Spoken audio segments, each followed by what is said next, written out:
RX-100 సినిమాతో entry ఇచ్చి ఒక్కసారిగా తెలుగు సినీ పరిశ్రమని ప్రేక్షకులను తన వైపుకు తిప్పుకుంది పాయల్ రాజ్పుత్. ఆ తర్వాత పలు కమర్షియల్ సినిమాలు చేసినా పెద్దగా ఎవరూ పట్టించుకోలేదు. కానీ ఇటీవల మంగళవారం సినిమాతో వచ్చి అందర్నీ ఆశ్చర్యపరిచింది. ఆల్మోస్ట్ ఫీమేల్ ఓరియంటెడ్ సినిమా మంగళవారం. ఈ సినిమా భారీ హిట్ అవ్వడమే కాక పలు అవార్డులు కూడా గెలుచుకుంది.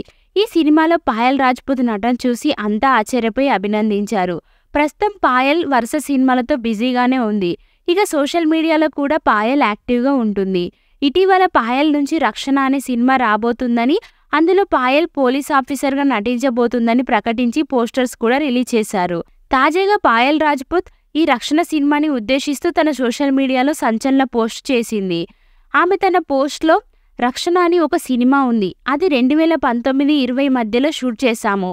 దాని ఒరిజినల్ టైటిల్ 5WS. రిలీజ్ కొంచెం లేట్ అయింది. ఇప్పుడు వాళ్ళు నాకున్న పాపులారిటీని, రీసెంట్గా వచ్చిన సక్సెస్ని చూసి రిలీజ్ చేసి బెనిఫిట్ పొందాలనుకుంటున్నారు. నాకు వాళ్ళు ఇవ్వాల్సిన డబ్బులు ఇంకా ఇవ్వలేదు. అంతేకాకుండా ప్రమోషన్స్కి రమ్మని కూడా అడుగుతున్నారు. నా టీం వాళ్ళతో మాట్లాడారు. కానీ వాళ్ళని టాలీవుడ్ నుంచి బ్యాన్ చేస్తామని భయపెడుతున్నారు. నా టీం రక్షణ సినిమా డిజిటల్ ప్రమోషన్స్కి వస్తాము. నాకు ఇవ్వాల్సిన బాకీ క్లియర్ చేస్తే అని చెప్పినా కూడా వినట్లేదు. నా పేరుని డ్యామేజ్ చేసే విధంగా వాడుతున్నారు. ఇటీవల జరిగిన మీటింగ్స్లో అసభ్య పదజాలం వాడారు. నాకు ఇవ్వాల్సిన రెమ్యునరేషన్ పూర్తిగా ఇవ్వకుండా సినిమా రిలీజ్ చేయడానికి ప్లాన్ చేస్తున్నందుకు నేను ఇప్పుడు లీగల్గా చర్యలు తీసుకోవాలనుకుంటున్నాను అని పాయల్ పోస్ట్ చేసింది.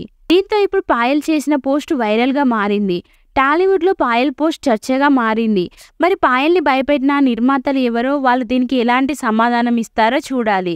ఇక పలువురు అభిమానులు, నెటిజన్లు పాయల్కి మద్దతుగా కామెంట్ చేస్తున్నారు.